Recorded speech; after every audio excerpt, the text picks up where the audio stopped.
No minor driving policy sa bayan ng Mangatarem, ipinatutupad. Para sa detalye kasama natin, Idol Jam Victorio. 104.7 IFM. Report!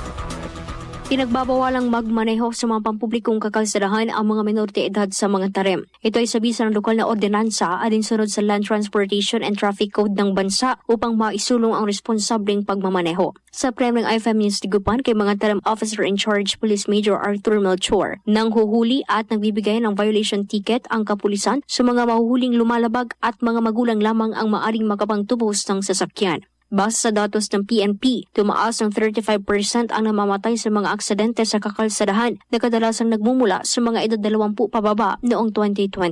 Iginit naman ng kapulisan ang wastong pagbabantay ng mga magulang at tumatayong guardians sa mga menor de edad upang maiwasang lumabag sa kautusan at posibleng pagmulan pa ng aksidente.